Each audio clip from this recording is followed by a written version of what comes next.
अस्सलाम वालेकुम स्टूडेंट्स, कैसे हैं आप लोग। हमारा आज का सेकंड लेक्चर है चैप्टर नंबर 17 में।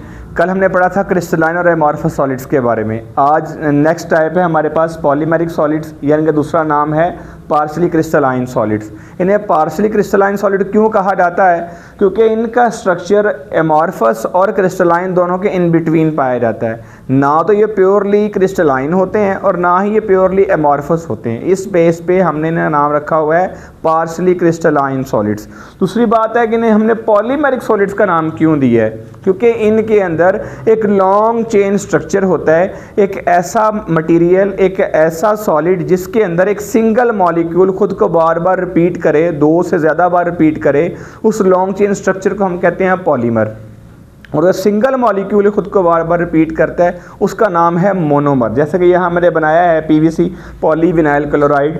इसमें ये जो सिंगल एक मॉलिक्यूल है इसको नाम देते हैं मोनोमर, और इस पूरे के पूरे जो लॉन्ग चेन स्ट्रक्चर है जो मोनोमर की रिपीटेशन से बना है इसका नाम है पॉलीमर। और इसके बनने का जो प्रोसेस है उसे कहा जाता है पॉलीमराइजेशन।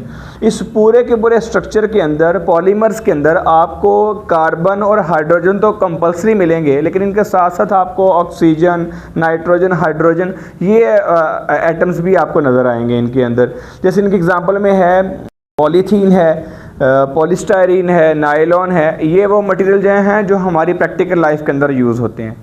खाना पैक करने के डब्बे इस्तेमाल होते हैं या प्लास्टिक के बर्तन हम यूज़ करते हैं, ये सारा कुछ इसी कैटेगरी में आता है।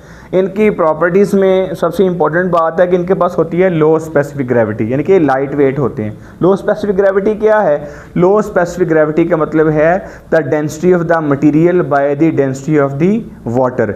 किसी भी मटेरियल की और वाटर की डेंसिटी की रेशियोज़ निकाल ली जाए तो उसे कहा जाता है स्पेसिफिक ग्रेविटी। और इन मटेरियल्स के पास लो स्पेसिफिक ग्रेविटी है एज़ कंपेयर टू मेटल्स, यानी कि मेटल के कंपैरिजन में ये लाइट वेट होते हैं, जैसे कि प्लास्टिक है। दूसरा है good strength to weight ratio. Board में एमसीक्यू जाता है यहाँ से। नेचुरल रबड़ क्या है? ये एक प्योर हाइड्रोकार्बन है और इसके अंदर ये अंदर पड़ा हुआ सिंगल मोनोमर ये एन टाइम खुद को बार बार रिपीट करता है, जिससे ये एक पॉलीमर जिसे हम नेचुरल रबड़ बोलते हैं ये बन जाता है।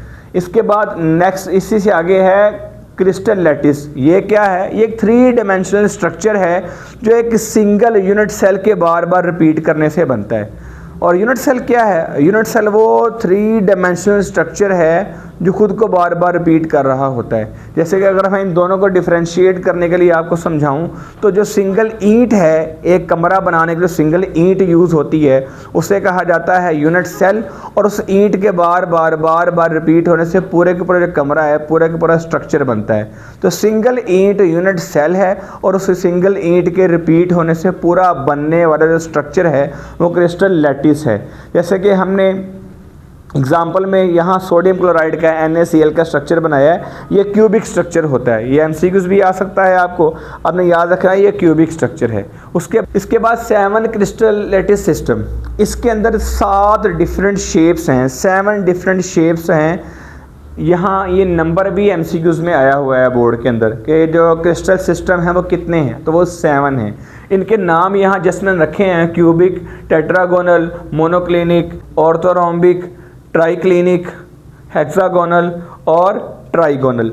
यहाँ हमारा ये टॉपिक नहीं है कि इनकी लेंथ्स में क्या रेशो है, इनके एंगल्स में क्या है, वो हमारा टॉपिक नहीं है। जस्ट हमने यहाँ पे स्टडी किया है कि इनके नाम क्या हैं और इनकी तादाद कितनी है, तो वो है 7। यहाँ तक हमारा आज का टॉपिक है। इसके बाद इंशाल्लाह नेक्स्ट वीडियो में आपसे नेक्स्ट लेक्चर के साथ मिलेंगे। ख्याल रखना अपना प्लीज़।